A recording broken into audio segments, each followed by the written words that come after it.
Well, hi everyone. I hope you can hear me okay. I've had no feedback saying anything different. Well, let's get started. So, hi, I'm Antony, and I'm here to help you think differently and offer some pragmatic solutions for looking through the complexity relating to the golden thread of information. So, thank you for attending today. Well, hi everyone. I hope you can hear me okay. I've had no feedback saying anything different. Excuse me, I've just got speaker feedback there. Turn that off. So here's the agenda for today. I'm going to have a quick introduction. We'll have an overview of the Building a Safer Future report. That'll be our take on the golden thread and how we can help you maintain it. And we should have plenty of time for a Q&A session at the end. We're a privately owned international business with headquarters in Oslo. We employ 120 people, and our vision is connecting construction to its digital tomorrow. Cobuilder was founded in 1997, and I first came across the company back in 2015 whilst working at Wilmot Dixon Construction. I was looking for a better way of setting project data requirements and collecting product information, firstly for free Ministry of Defence projects, and eventually looking to integrate the platform into our existing IT infrastructure for all projects going forward. Then in 2020, I decided to join Cobuilder and share my knowledge of the platform with others in the industry, hence today. As you can see, there have been many construction reports over the years, but the core of this presentation will be based around Dame Judith Hackett's Building a Safer Future report, published in 2018. But we'll also make you aware of this report, looking at our understanding of the golden thread. I would also like to raise awareness of these documents, particularly these two, for a better understanding of the complexities around information management and product data. The one on the left is a fresh way forward for product data produced by the UK BIM Alliance, and the one on the right is a white paper produced by the Digital Supply Chains in the Built Environment Work Group, which is a great read and was authored by one of our employees at Cobuilder. So I recommend that document. The Grenfell Tower fire on June the 14th, 2017 was a tragedy. It showed a need to make major changes and improvements to the building safety system. The independent review of building regulations and fire safety led by Dame Judith Hackett found that the system is not fit for purpose and open to abuse by those trying to save money. The interim report published in 2017 called for an overhaul of the construction industry to put safety above cutting costs, and went on to say the mindset of doing things as cheaply as possible and passing on responsibility for problems and shortcomings of others must stop. The Building a Safer Future final report, published in 2018, suggests that there is a need for a radical rethink of the whole system and how it works. This is definitely not just a question of the specification of cladding systems, but of an industry that has not reflected and learned for itself, nor looked to other sectors. The report addressed a number of issues. The roles and responsibility of those procuring, designing and constructing, maintaining buildings are unclear. The package of regulations and guidance can be ambiguous and inconsistent. The processes that drive compliance with building safety requirements are weak and complex, with poor record keeping and change control. And competence across the system is patchy. Product testing, labelling and marketing is opaque and insufficient. And the voices of residents often go unheard, even when safety issues are identified. Another very relevant report I highlighted earlier is focused on the understanding of the golden thread and how prepared the UK's built environment industry is to deliver it. The survey, undertaken by i3PT certification and the Chartered Institute of Building, asked a series of questions which give some interesting insights. Only 35% of respondents had read the full report, and a slightly higher number of 37% had read the summary. However, 63% believe the right technologies are readily available and accessible. Another question was, who owns the data and information relating to an asset of each stage of a project?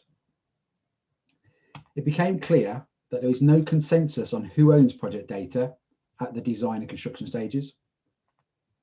Respondent groups are more comfortable assigning ownership responsibility for project stages that they are not involved in.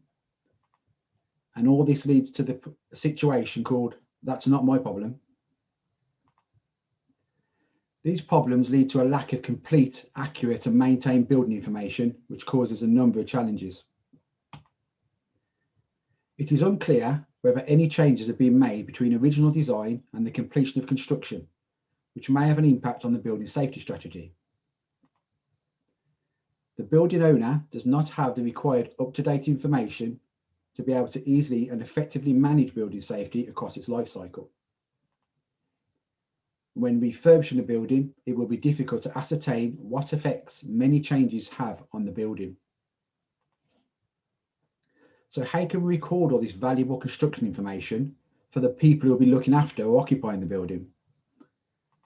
We need a golden thread of good quality information to enable future building owners to better manage their building safely, and the client needs to ensure that a digital record of the building work is established.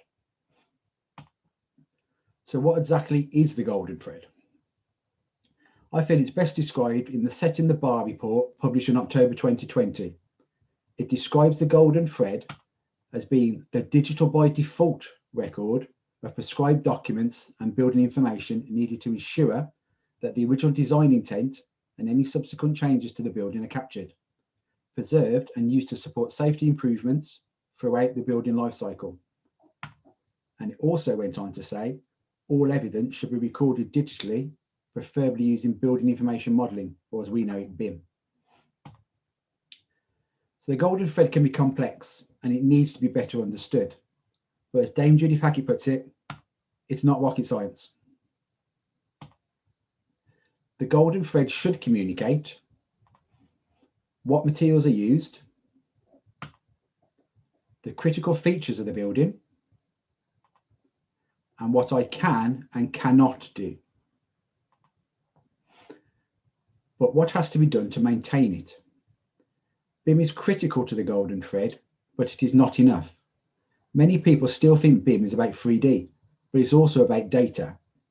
And while we can say the geometry part is quite mature, that is not the case with data management. The golden thread will require structured data, which is simply data that is highly organized and easily searchable. We believe geometry and documentation should be kept separate, but linked when required. And this concept is backed up by this report produced by the UK BIM Alliance back in 2018. And it states that we should work towards separate but connected data and objects, that objects are optional, but information is not, and information should be structured by common standards. This process of keeping data and geometry separate is the most important shift in our industry. But once this is understood, we can start to communicate more effectively.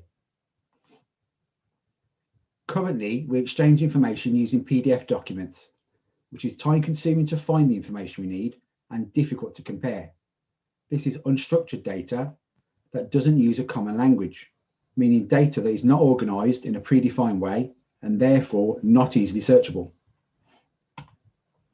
We need a common language to make it possible to communicate and exchange information with other organizations and systems in a reliable way.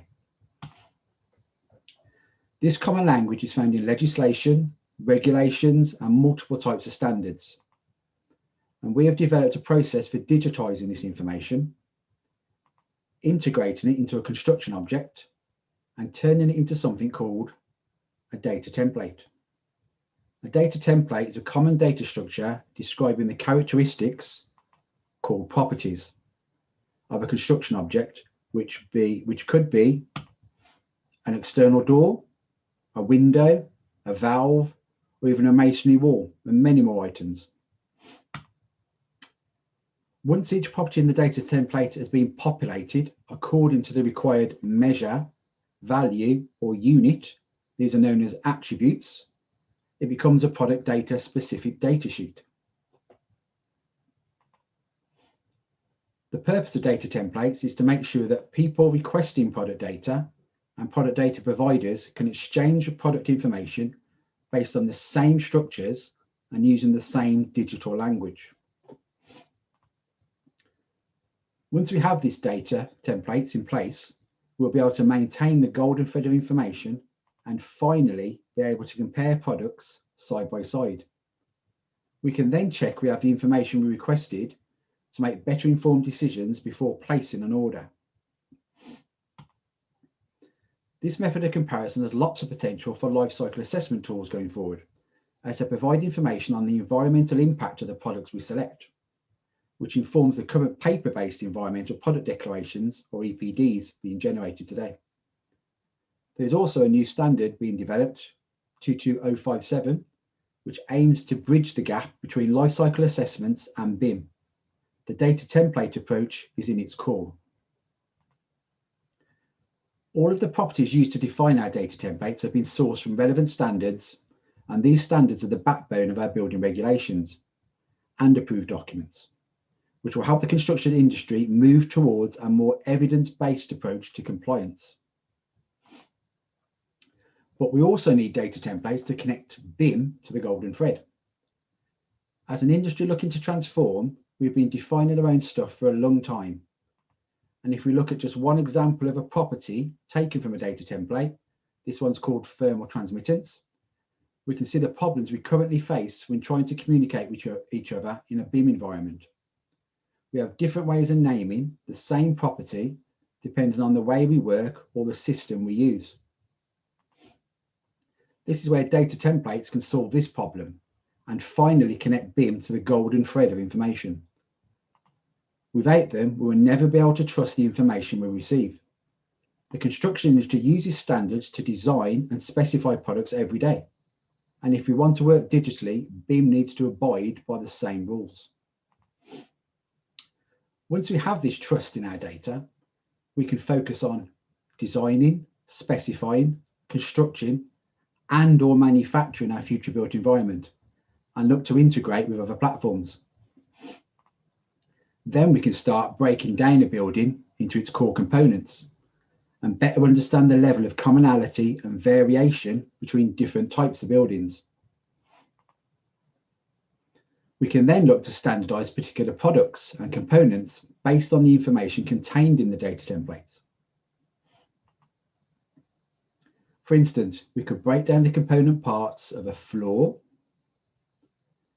an external wall, or a roofing system to minimize the need for bespoke solutions for a school, a hospital, or office building, and better understand the product's performance, environmental impact, maintenance requirements, or cost implications related to our choice of product. And here's an example of an external wall broken down into component parts. I've labelled a few of the components, and here you can see a construction object according to the standard EN 12467 fibre cement flat sheets. And here are the properties associated with this construction object. And here are the attributes associated with the properties. So you can see just how granular a data template can go.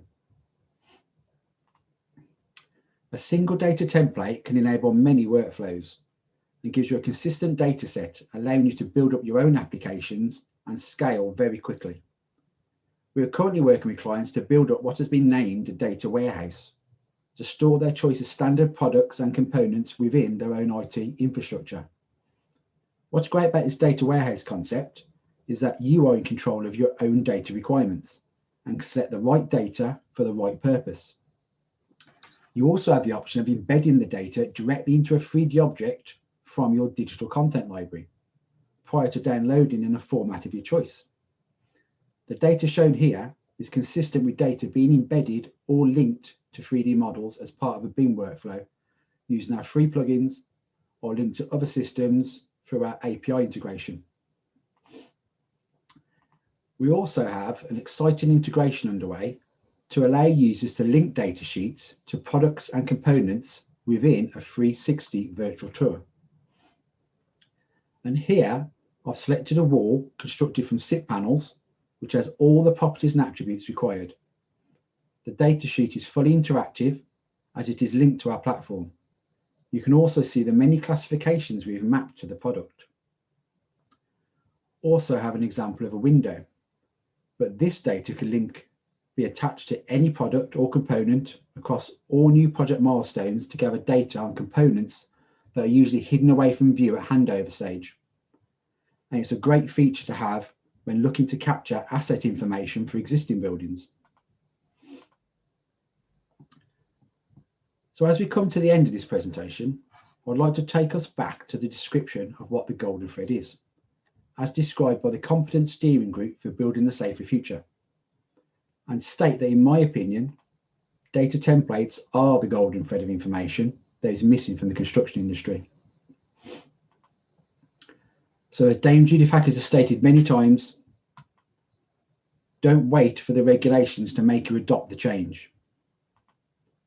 The early adopters will benefit from the opportunities to differentiate themselves from the rest of the market and seek a competitive advantage. Thank you. And I'll now look to see if you've got any questions.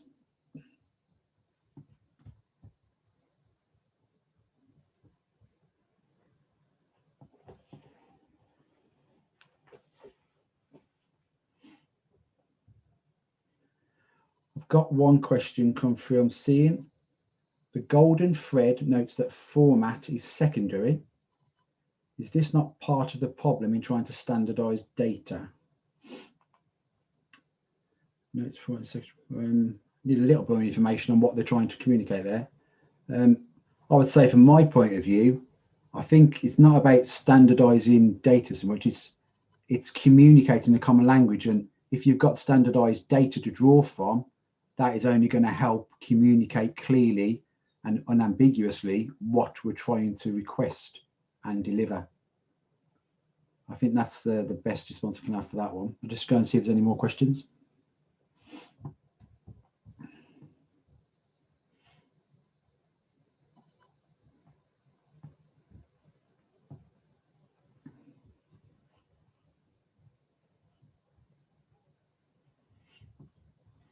Another one I see. How can you ensure manufacturers adopt a standard? That's interesting. So when I'm talking to a lot of manufacturers, I don't think it's about adopting a standard. I think they test their products against these standards anyway, and there'll be technical people within that company that would understand that.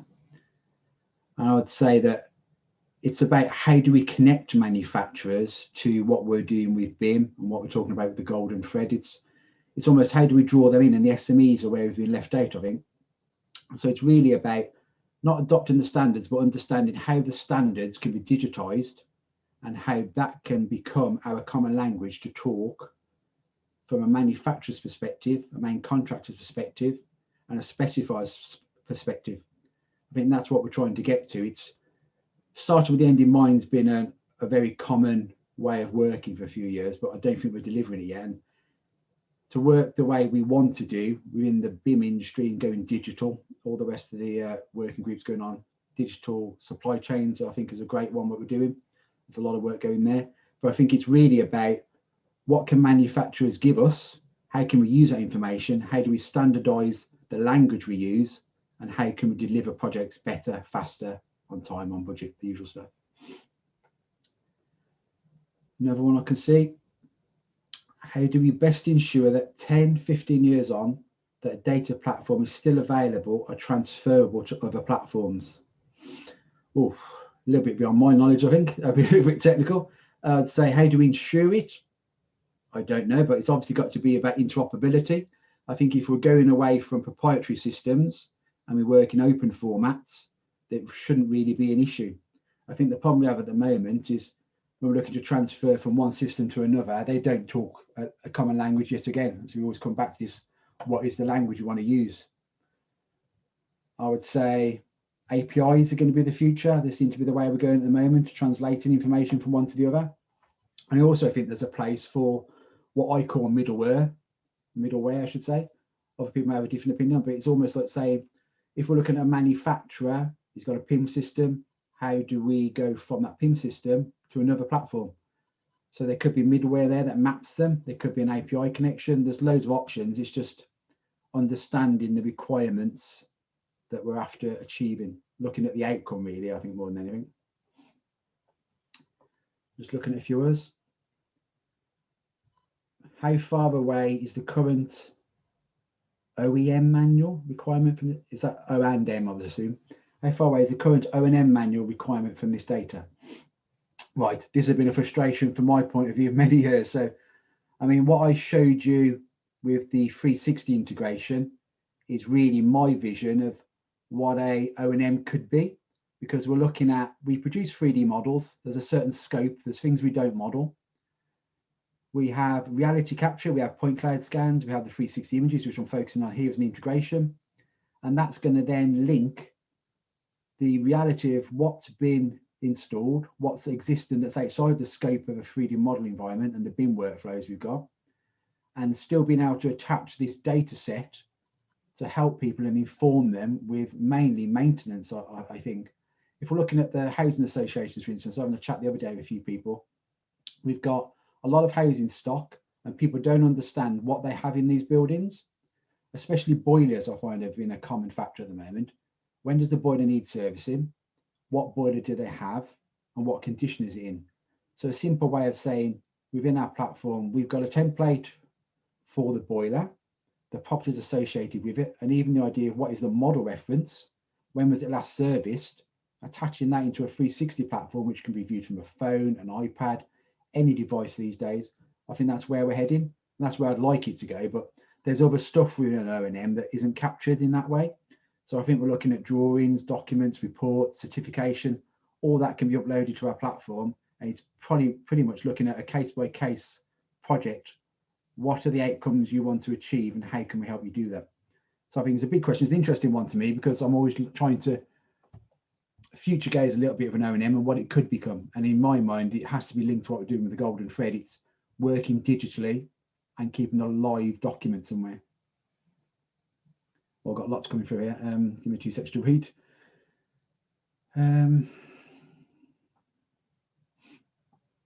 How are you going about building a consensus within the industry for your approach? Right. Well, Cobuilder have been, or used the term, banging on about this for many years. I mean, I was looking at this from 2014, but they've been doing it since 1997 and they're going through the different processes. So I think from my perspective, to get industry to follow this approach, it has to be education. And that's what these webinars are for in my mind, letting people know what the options are and how we can be working digitally. I think a lot of the time, people have a lack of knowledge about it. So we need to share this, and there's no good me knowing something and keeping that to myself. I've never done that. When I've worked in different companies, the first thing I've done is try and get a team together to spread the word of what I'm trying to do, what the vision is. So I'd say to anybody on this call, do the same thing. Feel free to call me, chat, or discuss all these things. There's no problem with that. It's about getting into the business and embedding knowledge and then saying to people, let's talk about what outcomes we want from this and how can we manage it. I'd also say I'd probably raise a point about in the UK. I mean, I've been with Cobuilder now up to about 6 months coming up, I think. And I know there's the Lexicon project going on. I have my own views on that and where it's going, but I think at some point I need to discuss with people involved in that and other people in Cobuilder, the technical people beside us, where are they going, what are they looking to achieve, and how can we help? Because I know that we have tried to work with them and collaborate with them, but I'm not sure that's been going that well. I'll leave it as that. So we'll see. I mean, in other countries, we're working with a Czech government. We're actually getting sort of data templates mandated as part of the building strategy going out at country level. So it does work at governmental level, but at the moment, I'm looking for a way to, who do I need to speak to make the industry see this is the way we should be working? There's too many people doing their own siloed work, and we need to get around that and work together. I've got a long list, so give me 2 minutes to go through.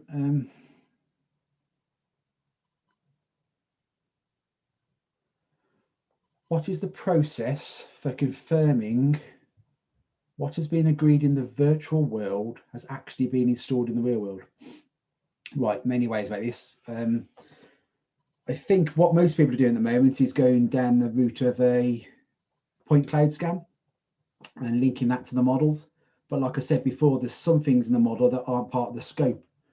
So I think what we're trying to do with the 360 platform is really relating to that. So the virtual world being the 3D model, I assume is the point of view they're looking at. And then what we've actually got as a building at handover. So what we want to do, which I discussed earlier, is capture that in a 360 platform.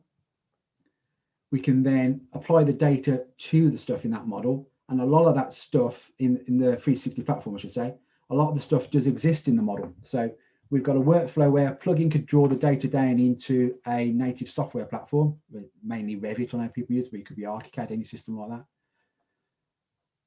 We can then use that same data and plug it into the 360 platform. That same data can be plugged into our IFC viewing tool we have. So there's many ways, and the exciting thing to me is that what we've got is a way of capturing the data based on the standards and the properties I've explained in the presentation, but then having many options to how to integrate.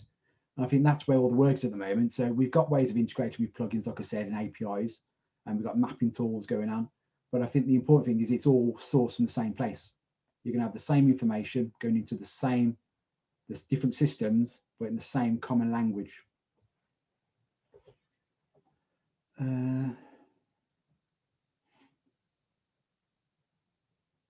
Do you believe architects will need to be trained as data visual analysts for the audit of golden thread processes?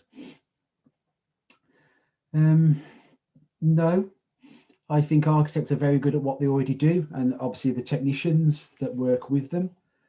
But I do see data analysts being an important role in most companies, and I know a lot of people are looking at employing them. So I can't have too many views on that, to be honest, because I think architects do a great job. It's almost, you could say, are they being more data driven? Which I say yes, an understanding of it. Whether they need to be a data analyst, I don't know, but I'd say most companies would need to have somebody that understands this sort of level of information. Another one, does Kobe not address this? Right, Kobe. So what we've got as data template, Kobe can be delivered very simply. Kobe in essence is another set of properties that have been standardized. The data template can hold this information, and we call that like it's a case study for FM. It's like its purpose. So Kobe doesn't address it, no. Kobe addresses maintainable assets in a building. If you then took away the maintainable assets of a building, there's a hell of a lot of that building still left.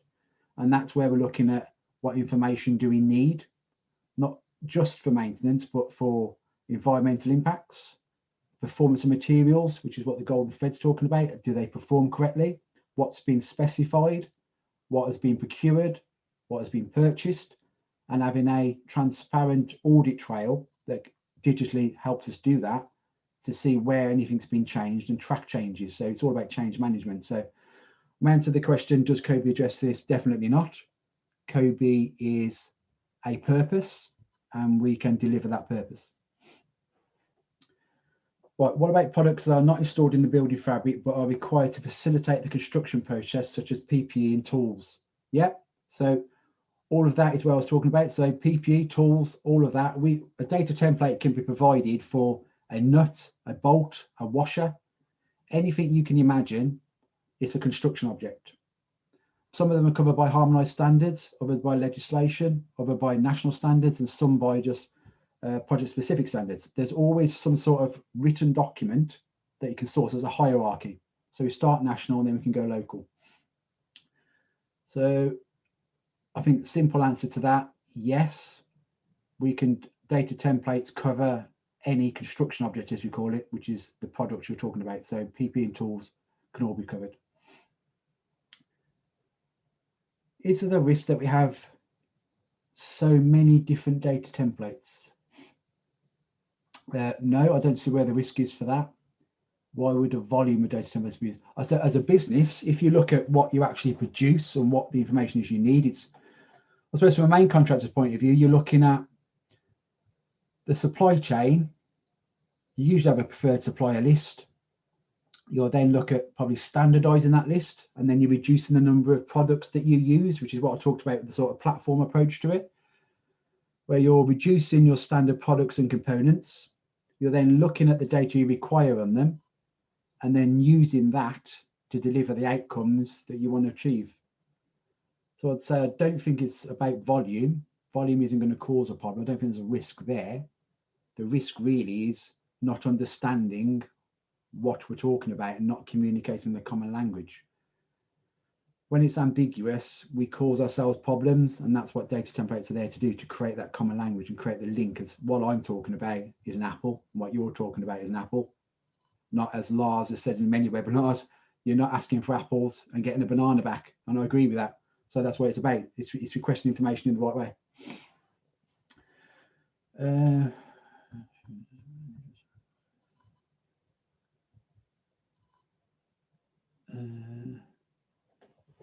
Is there any linkage here to REBA plan of work?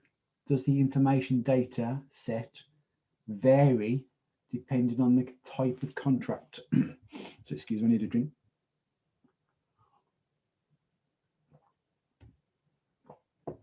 Does the information data set vary depending on the type of contract? Right. I don't think it'd vary on the type of contract. It'd be what you're contracted to deliver might, but the contract itself wouldn't. Is there a link to the REBA plan of work? I think there can be. There can be a link to many things. I mean, there's a link to, when we're looking at building services, there's a link to BG6 and how that works with REBA. I think milestones can be created in many ways. REBA being one of them we build to, everyone's aware of it. So you could actually use REBA as a breakdown structure to your information need, I would say. So I know anybody working in the BIM world at the moment knows about the level of information need framework, the standard that's out, and there's other parts that come out. So it's probably looking at how do you specify what information you need at what time and for what purpose. And I think really that's what you'd be aligning to stages. It's more about, why do I need this information? When do I want it? Who's responsible for giving it to me? And a data template is scalable. So what we have with a data template and its properties, we call group of properties. So a group of properties could be FM as the purpose. It could be environmental impacts as the purpose. It could be cost control as the purpose. So if you have a purpose, a data template can accommodate it because we can group properties for that purpose. I think that's the best answer I can give for that one. What is the process for confirming what has been agreed in the virtual world? Oh, we got that one. We've got the same question come up. How will this affect the life cycle of a project from design to handover in terms of time frame or program? Well, in simple terms, it should enable it to be more efficient and speed up the process. In terms of time frame and program, yes. So I think once you've got information digitized and people understand what you're talking about, it can only ever be more efficient for any sort of program of work. I think that's the best response for that one. Are you advocating that the template will be open source? Well, the templates are open source. Like I said before, we can have people building from what I didn't want to go too technically with what we provide, but basically our system is a data dictionary, which is where all the properties are sourced, and then we put them into our templates. So open source, yes, if you mean by open source that anybody can use these properties we've got in the dictionary and put them into their own IT infrastructure, then yes, I would advocate that they are open source with that meaning of open source. Who would be responsible for the data template? Manufacturers, and the data set is the amalgamation of products. Just think about that one. Who would be responsible for the data template? Manufacturers. Right, so let's think about that one. So the data template itself can be generated by people that want to receive information. So from a main contractor's perspective, we would look to set up data templates aligned to probably our asset information requirements. So as a builder, you know who you use for your products, where you're getting them from, but what people haven't really looked at the moment and tackled is what information do you request? And a lot of the feedback I get from manufacturers when I spoke to them previously is that main contractors aren't telling them what they want. So manufacturers have loads of information that's already locked into PDFs. And what we're saying is digitize that information, which will be a data template to store it in. And then we're saying to main contractors, set your requirements using a data template to talk to a manufacturer system. And then you've got the common language talking to each other. I think that's probably answered that question. And I think I've got to the bottom of the list. Just double check there's no more coming through.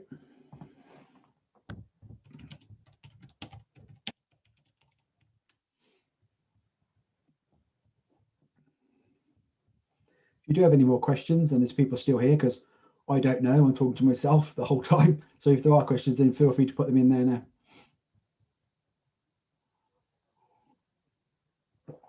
Okay, I think I've covered everything. So it's nice to meet you virtually, even though I've seen nobody's face. And I'll end it there for now. Goodbye.